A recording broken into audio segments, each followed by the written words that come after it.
পাকিস্তানের বিপক্ষে ঐতিহাসিক জয়ের পরও সাকিব আল হাসানকে নিয়ে দ্বিধাবিভক্ত ছিল টিম ম্যানেজমেন্ট। তবে সাকিব দলে আছেন এবং ৩০ আগস্ট শুরু দ্বিতীয় টেস্টে খেলবেন, এটাই এখন পর্যন্ত সিদ্ধান্ত। ক্রিকেটারের পৃথক বার্তার পর এবার সাকিব আল হাসানের পাশে দাঁড়ালো ক্রিকেটারদের সংগঠন cricketers welfare association of Bangladesh COAB. সাকিবের প্রতি সহানুভূতিশীল হওয়ার আহ্বান জানিয়েছে সাবেক ও বর্তমান ক্রিকেটারদের নিয়ে গঠিত এই সংগঠন। এটা আদৌ কতখানি যুক্তিযুক্ত মামলা হয়েছে সেটা সময় বলে দিবে।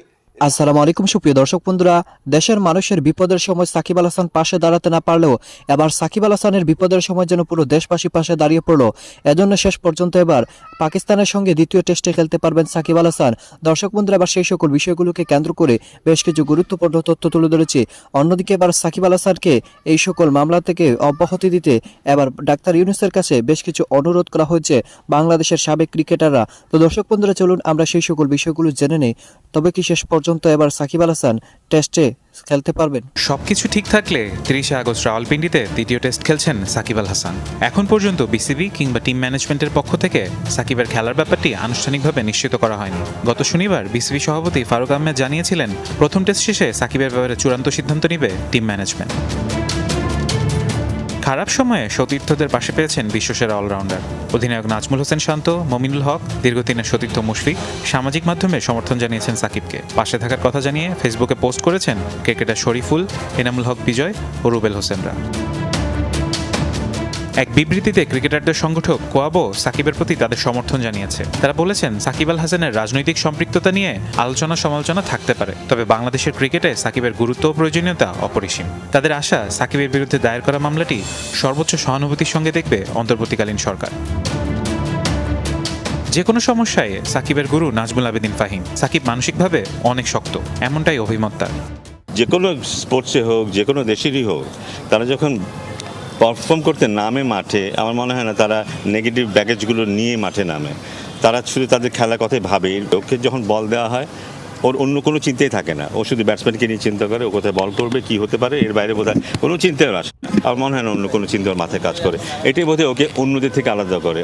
সোমবারই বিসিবি জানিয়েছে সাকিবকে দেশে ফিরিয়ে আনার কোনো নোটিশ হাতে আসেনি, তাই পাকিস্তানে টিম ম্যানেজমেন্টের কাছেও সাকিবের ব্যাপারে কোনো বিশেষ নির্দেশনা যায়নি। সাকিব দলে আছেন এবং ৩০ আগস্ট শুরু হওয়া দ্বিতীয় টেস্টে খেলবেন। এখন পর্যন্ত এটাই সিদ্ধান্ত। সব মিলিয়ে শীর্ষ পর্যায় থেকে সাকিব পেয়েছেন দুশ্চিন্তামুক্ত থাকার বার্তা। তেমনি সাকিবও বিসিবিকে আশ্বস্ত করেছেন মামলার বিষয়টি তার খেলায় কোনো প্রভাব ফেলবে না। মঙ্গলবার সকালে ইসলামাবাদ ক্লাব মাঠের অনুশীলনে দলের সঙ্গে থাকছেন তিনি। ক্রিকেটারের পৃথক বার্তার পর এবার সাকিব আল হাসানের পাশে দাঁড়ালো ক্রিকেটারদের সংগঠন cricketers welfare association of Bangladesh COAB. সাকিবের প্রতি সহানুভূতিশীল হওয়ার আহ্বান জানিয়েছে সাবেক ও বর্তমান ক্রিকেটারদের নিয়ে গঠিত এই সংগঠন। সাধারণ সম্পাদক দেবব্রত পাল স্বাক্ষরিত বিবৃতিতে কোয়াব লিখেছে, সম্প্রতি দায়েরকৃত একটি হত্যা মামলায় বাংলাদেশ ক্রিকেট দলের সাবেক অধিনায়ক বিশ্বসেরা অলরাউন্ডার সাকিব আল হাসানকে আসামি করা হয়েছে মর্মে জানতে পেরেছে cricketers welfare association of Bangladesh. সাবেক ও বর্তমান ক্রিকেটারদের কল্যাণে গঠিত সংগঠন কোয়াব সাকিব আল হাসানের প্রতি খেলোয়াড় হিসেবে সহানুভূতি প্রদর্শনের আহ্বান জানিয়েছে। Redmi 13 স্টাইল বানাই দুনিয়া কাঁপায়। দেশের ক্রিকেটে সাকিবের গুরুত্ব তুলে ধরে কোয়াব জানিয়েছে, সাকিব আল হাসানের রাজনৈতিক সম্পৃক্ততা নিয়ে আলোচনা সমালোচনা থাকতে পারে। কারোর বিরুদ্ধে সুনির্দিষ্ট কোনো অভিযোগের প্রেক্ষিতে দায়েরকৃত কোনো মামলার বিষয়ে কোয়াবের বক্তব্য নেই।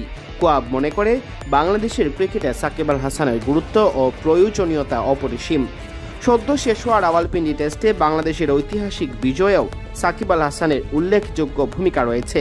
খেলোয়াড় হিসেবে জাতীয় দলকে অনেক কিছু দেওয়ার সামর্থ্য রয়েছে সাকিবের। বিবৃতিতে উল্লেখ করা হয়েছে, এসব দিক বিবেচনায় সাকিব আল হাসান যাতে শুধুমাত্র রাজনৈতিক কারণে মামলার আসামি না হন সে অনুরোধ রাখছে কোয়াব। নতুবা মামলা সংক্রান্ত দুশ্চিন্তা এবং জটিলতা সাকিবের ক্রিকেটীয় পারফরমেন্সে নেতিবাচক প্রভাব ফেলতে পারে এবং এমন প্রতিভা ঝরে যাওয়ার মতো অবস্থাও সৃষ্টি হতে পারে। এতে প্রকারান্তরে দেশের ক্রিকেটের অপূরণীয় ক্ষতি হওয়ার সম্ভাবনা থাকে বলে উল্লেখ করেছে কোয়াব। কোয়াবের পক্ষ থেকে আশা প্রকাশ করা হয়েছে সাকিবের বিরুদ্ধে দায়েরকৃত মামলা সহানুভূতির সাথে দেখবে অন্তর্বর্তীকালীন সরকার। সাকিবের খেলোয়াড় সত্তা আলাদাভাবে বিবেচনার অনুরোধ জানিয়ে তার প্রতি সর্বোচ্চ সহানুভূতি কামনা করা হয়েছে। কোনো মামলা দিয়ে কোনো ক্রিকেটারকে জড়িয়ে ফেলানো এটাও কিন্তু কাম্য না। আমি মনে করি বোর্ড সাকিবকে সঠিকভাবে হ্যান্ডেল করতে পারেনি। দেখেন, সাকিব আমাদের কিন্তু চ্যাম্পিয়ন ক্রিকেটার, আপনি যদি ক্রিকেটটাকে শুধু দেখেন তাহলে সে আমাদের চ্যাম্পিয়ন ক্রিকেটের অন দ্য ফিল্ড ওর কিন্তু কোনো বিকল্প নাই। অফ দ্য ফিল্ডে অনেক বিতর্ক আছে ওকে নিয়ে, অনেক ধরনের সমালোচনা আছে। তার মধ্যে এই ন্যাশনাল টিমের প্লেয়ার থাকা অবস্থায় রাজনীতিতে যুক্ত হওয়া, এমপি হওয়া, এই জিনিসগুলো নিয়েও কিন্তু অনেক সমালোচনা হয়েছে। সুতরাং যখন আপনি খেলোয়াড় থাকা অবস্থায় রাজনীতিতে জড়াবেন তখন রাজনীতির কিছু কিন্তু ব্যাপার স্যাপার থাকে। এসব মামলা হামলা এসব কিন্তু রাজনীতির অংশ, এটা কিন্তু খেলাধুলার অংশ না। আপনি সাকিব যদি শুধুই একজন ক্রিকেটার হিসাবে থাকতেন তাহলে কি আজকে এই মামলার সম্মুখীন তাকে হতে হতো? নিশ্চয়ই হতে হতো না। কারণ আপনি রাজনীতি গেলেই আপনার একটা বিরোধী পক্ষ থাকবে। আপনি তো সব দলকে রিপ্রেজেন্ট করছেন না, আপনি যে কোনো একটা পার্টিকুলার রাজনৈতিক দলকে রিপ্রেজেন্ট করবেন। সুতরাং বাকিরা কিন্তু আপনার প্রতিপক্ষ হিসেবে দাঁড়িয়ে যাবে, আপনাকে বিভিন্নভাবে হেনস্থ করার চেষ্টা করবে, যেটা আমরা সবসময় দেখে আসছি। সুতরাং সেই রিস্কটা কিন্তু সাকিব নিয়েই কিন্তু উনি এমপি হয়েছেন। তা আমি মনে করি এই দায়ভারটা সম্পূর্ণ তার। তবে আমি এটাও আশা করি যে কোনো একজন খেলোয়াড়ি ব্যাপারে তার যদি রাজনীতিতে উনি এসছেন কিন্তু খুব বেশি দিন হয় নাই, কয়েক মাস, মিথ্যা কোনো মামলা দিয়ে কোনো ক্রিকেটারকে জড়িয়ে ফেলানো এটাও কিন্তু কাম্য না। আমরা যদি সে সত্যি কোনো অপরাধ করে থাকে, যেমন শেয়ার বাজার স্ক্যাম এবং অন্যান্য কিছুতে কিন্তু তার নাম এসছে এবং সেটা উনি এমপি থাকার আগেও এসছে কিন্তু। সুতরাং ওইসব ব্যাপারে যদি কোনো তার বিরুদ্ধে অভিযোগ থাকে সেটা নিয়ে মামলা হতে পারে। কিন্তু এই হত্যা মামলা এটা আদৌ কতখানি যুক্তিযুক্ত মামলা হয়েছে সেটা সময় বলে দিবে, এটা আদালতের বিষয়, সে বিষয়ে আমি মন্তব্য করতে চাই না।